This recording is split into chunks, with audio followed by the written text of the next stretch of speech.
Attractive looking police officers. Public urination. It's mind boggling. Prostitutes in their RVs, their caravans on the side of the road. And then in walks David Hasselhoff.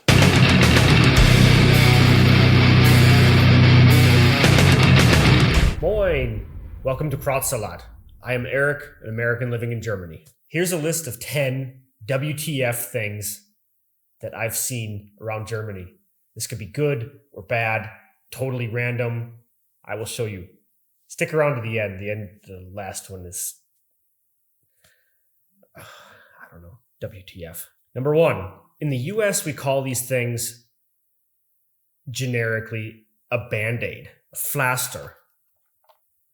Now this might seem a bit stupid, but in the US, when you buy a box of these Band-Aids, you get like one standard size, or you buy a mixed package with like small pieces or big ones, and after years you never use the small ones or the big ones, you throw them away, or you just buy a whole pack of all standard size, and most of the time it doesn't fit the big gash that you just cut in your hand. Here in Germany, you buy this box, Wundpflaster. It comes in a strip, and you cut the size that you need. Like, it's so brilliantly stupid. I love it. Like, that's, yeah, okay. Call this culture shocks or whatever, but it was, yeah. WTF. Why didn't we think of that? I don't know. Number two, this one's a head scratcher. People on bikes. I see this all the time. You're on a bicycle. You're in a bicycle lane. And there's many moments where like the bicycle lane merges with the street. I see so many people not look for cars. In the US, if I'm riding a bike, I need to look for cars. The cars are not going to be looking for me. So it's a matter of like possibly getting hit. And I don't want to get hit by a car, even if it's their own fault. It blows my mind when I see all of these bikes just turning corners without checking for traffic. I know that's just the way that the flow goes here in Germany, but when I see it happen, I shake my head and it blows my mind. And along with that is pedestrians. The people walking, just as how the people on the bikes do not watch for cars, the people walking do not watch for bikes. And I've had so many close calls, if you got that bell on your bike, ding, ding, and it's like they've never seen someone on a bike before. Number three, sticking with the topic of a bike, I've seen guys put a full beer kiste, a full box of beer on their little tiny rack. Like they've got this little tiny spot behind their bike, behind their seat, and how they just they lift up the springy thing, put the box of beer there, and it stays. It does not look like it should stay there. How is everyone not dumping their beer all over the street? I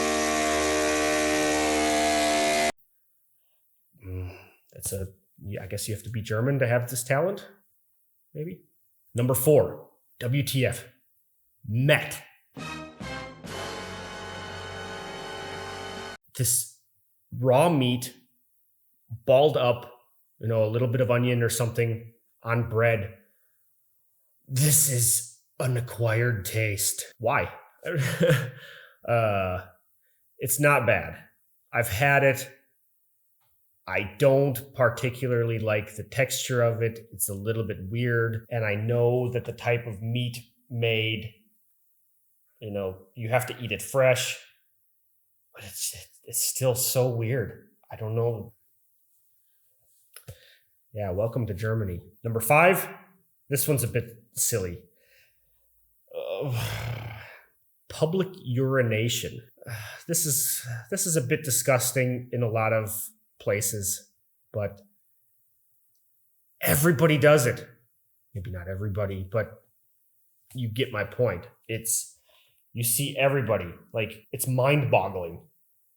It's because of the casualness. If you got to take a leak, you can stop the bike and pick a tree and take a leak.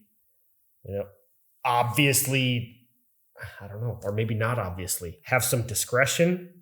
You're not going to pull up in front of someone's house and take a squat, or, let it fly and look in the window of the home. But I know there's a line, and a lot of people are thinking of themselves. I know many people will not do this, but you see it a lot, and it's WTF. It's a head scratcher, but it's okay. Like, don't get me wrong.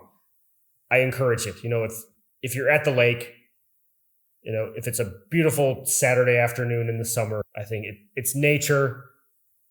There's a place for everything, but the comfort that some of these people have, particularly in the city, to just let it fly and let nature do its thing. Like, yeah, I guess when nature calls, you have to answer. Number 6, prostitutes in their RVs, their caravans on the side of the road.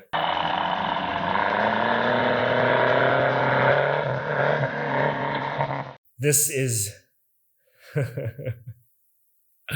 like,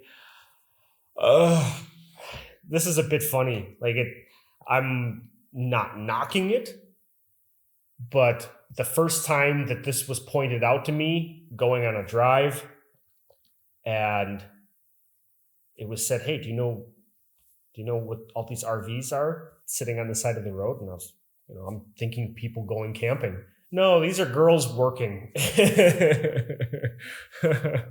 just laugh at it. Obviously we don't have this in the US, and it's perfectly legal here. So I'm not knocking it. More power to you.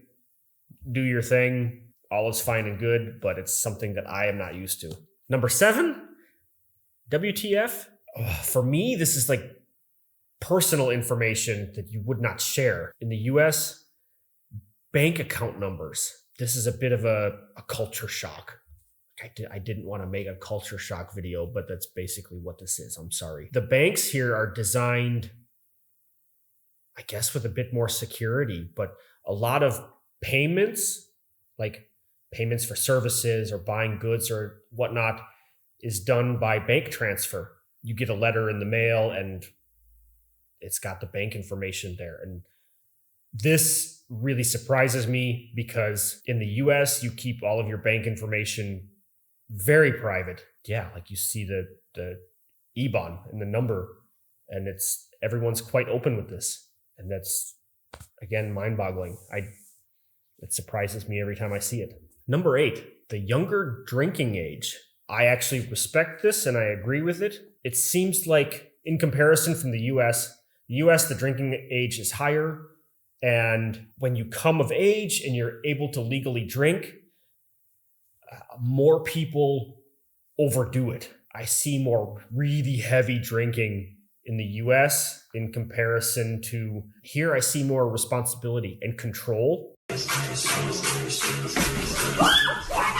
I kind of wonder if the younger drinking age, teaches a little bit more responsibility, like as far as not letting the alcohol take over. It's like being able to control yourself, have a couple drinks, go out with friends, but when to stop and go home. I personally disagree with the way that it's done in the US. I think when you have a teenage kid and you tell them, no, you're not allowed to do this teenage kid that's exactly what's going to happen. You tell a kid, no, you can't do this, that kid is going to turn around as soon as your back is turned, and that's what they're going to do. So perhaps there's a little bit more drinking responsibility taught for the youth here.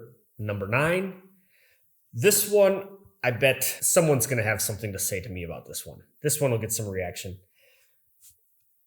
Attractive looking police officers. A lot of the police officers that I see, now I will narrow it down to particularly Hanover, because this is where I've spent most of my time. I don't remember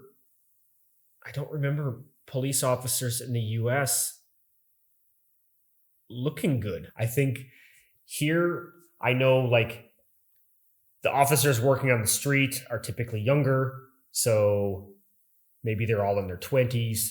They're quite fit. The uniforms look good. There's typically a male and a female together. To me, this seems like something you would see on a TV show or a movie. And then in walks David Hasselhoff. But like, I don't want to have a discussion about police, but at least here in Hanover, the police officers are good looking. So props to you guys. Number 10, the last on my silly list. I got to show you a photo somewhere here. I saw this on the street. What the fuck is this? It's like a hole in the street, and I think it's meant to be some sort of barricade, or it can be, but like, it's a spot where the bus can go through. But like, I don't understand this hole. Like, in the US, I guarantee if someone in the US saw this going by on their bicycle, the first thing that they would do would they would hit that hole, and it would be a lawsuit. I look at this thing and I wonder how no one has hit this and died. Like, this is literally the epitome of WTF. Who designed this and thought it was a good idea to put in the middle of the street? Do you have something like this in your city? I sure hope not, because it looks like an accident waiting to happen. Thank you for listening to my list. Hit the subscribe button. Stay tuned. We got more coming, and have a good day. Fire, Robin.